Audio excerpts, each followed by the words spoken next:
Just like with still images, Photoshop lets you create and apply adjustment layers to a video file. Let's take a look at how this works.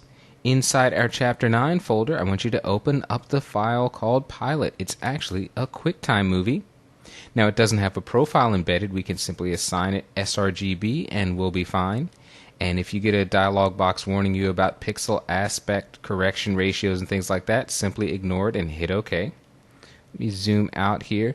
Now this is actually a video file. We've opened it inside Photoshop, and let's go up to the window menu and select animation. Here's our animation panel, our timeline, and notice that we've got in the layers panel layer 1, that's our video, and we can even play it. If I simply press the play icon, the video is going. Now you won't get sound inside Photoshop. The sound is inside the QuickTime file, but Photoshop is only going to give you video. Now what can we do with this video file? Well, we can do many of the same things to a video file that we would do to a still image, and that includes adding adjustment layers. Let's do something here for this image. We're going to start this image off in black and white. So we're going to add a black and white adjustment layer, and look at that, our video now is a grayscale rendering.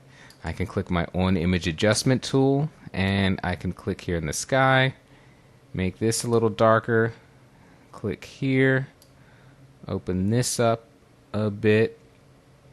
It's exactly the same as working with a still image. So if we were to start playing the video, everything is now in black and white. I'll hit stop. Now this video is about 35-36 seconds long. What I want to do though is only have the beginning of it be in black and white. And here's what we can do.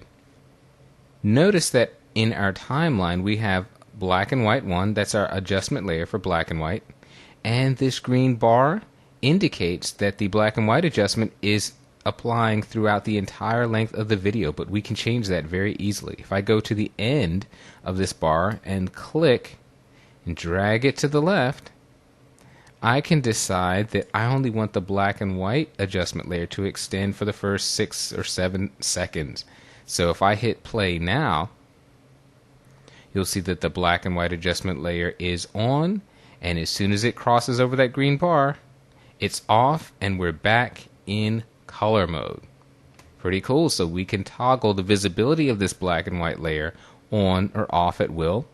Here's what else we can do. If I open up the disclosure triangle in this black and white layer, we've got a number of items here: position, opacity, style, layer mask position, layer mask enabling.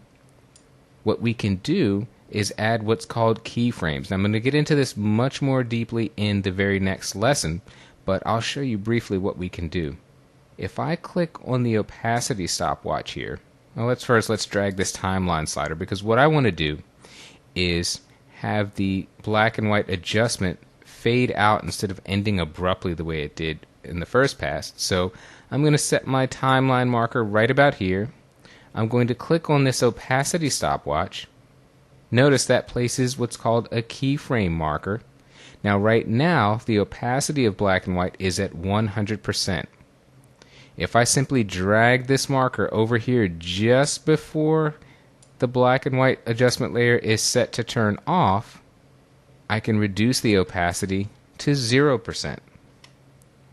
Now by doing that, you can see that a second keyframe marker here, this is my ending marker. What keyframes are going to allow Photoshop to do is to make a smooth transition from this 100% opacity all the way down to 0%. So our black and white is going to fade out nicely into color. And I'll go here and play that for you.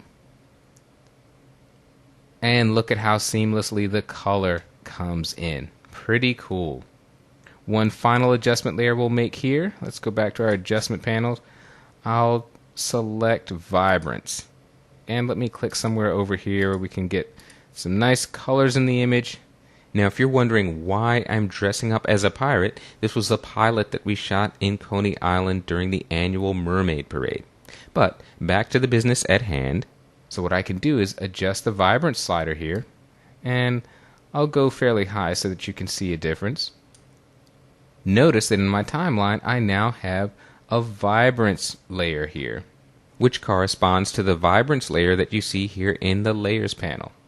I can toggle this off and on So you can see theirs with no vibrance and theirs with my vibrance boost. So you really have access to all of the adjustment layers that you would make to a still image. You can quickly and easily apply those to video layers.